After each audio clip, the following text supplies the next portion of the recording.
ni swala zima la marathon ambayo inafahamika kwa jina la Sheni Marathon.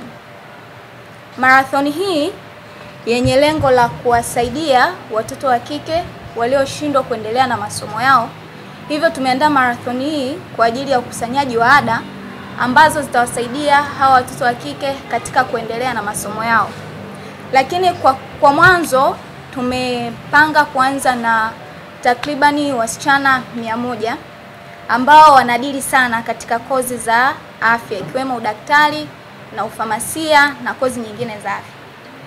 Hivyo ndugu waandishi wa habari, tumewaita hapa ili kusudi tuweze kuelezea nia yetu thabiti ambayo ni katika kuisaidia na kuwasaidia watoto wa kike, huku tukijua kabisa tunapowasaidia watoto wa kike tunakuwa tumeiandaa jamii nzuri.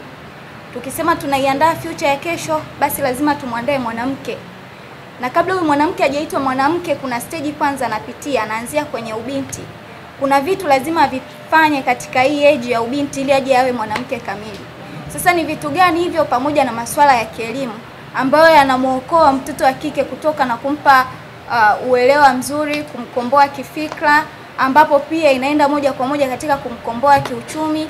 Lakini katika maendeleo yote hayo, sisi kama wananchi, sisi kama Watanzania na taifa kwa ujumla, tutanufaika moja kwa moja na hizi jitihada ambazo tunataka tuzifanye.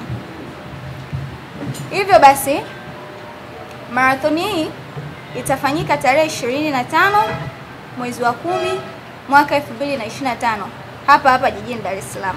Katika kitu ambacho mimi nilifaulu vizuri ni biology. Biology tunazungumzia afya.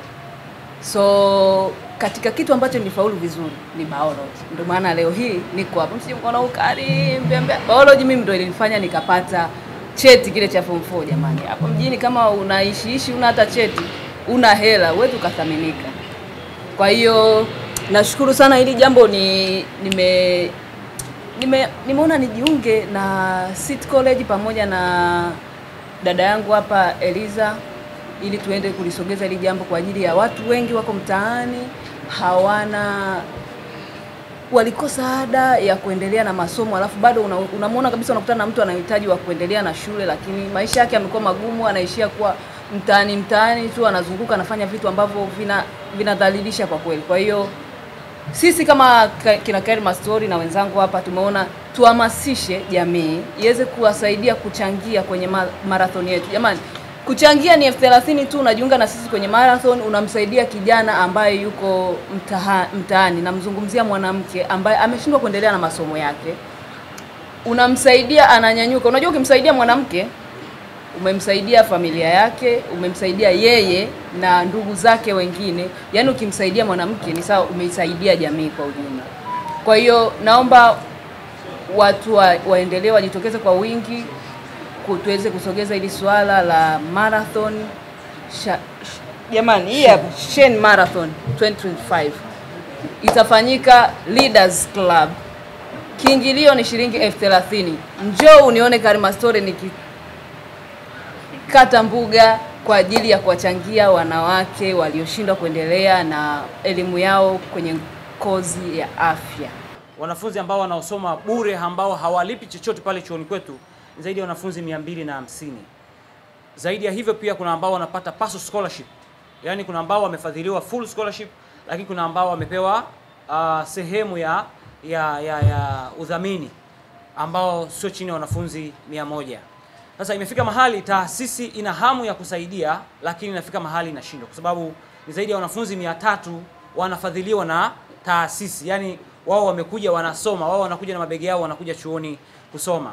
Kwa hiyo baada ya kuona hilo, taasisi viongozi pamoja na wakurugenzi wa taasisi wamekaa wakaona hakuna namna, hebu tuishirikishe jamii ya nje, kwa sababu zipo scholarship kweli ambazo zimetolewa kwa baadhi ya mikoa. Zanzibar kuna scholarship ambayo taasisi zetu zinatoa kutoka Zanzibar, lakini mikoa kama Kilimanjaro, Tanga pamoja na mkoa wa Mtwara pamoja na Lindi, taasisi imepeleka ule ufadhili katika ile mikoa. Bado haijatosha, taasisi imeona kwamba kuna haja ya kufanya tukio kubwa ambalo pia litaufahamisha umma kwamba kuna jambo zuri linaendelea. Sisi ni mashahidi kwamba serikali imefanya jitihada kubwa.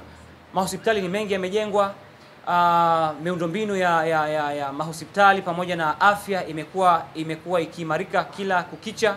Tunaona jitihada za serikali ambayo iko madarakani sasa hivi, serikali ya Mama Samia inavyojitahidi kwa ajili ya kuongeza na kuboresha huduma za afya, lakini tunaboresha, lakini ratio haiko sawa sawa. Tunahitaji kuongeza pia manpower kwa kiasi kikubwa. Ni mashahidi pia, nafikiri mmeona kwenye baadhi ya kampeni wakiwa wanazungumza kwamba wataajiri zaidi ya madaktari 7,000 ndani ya siku 100 ambazo zinazofuata.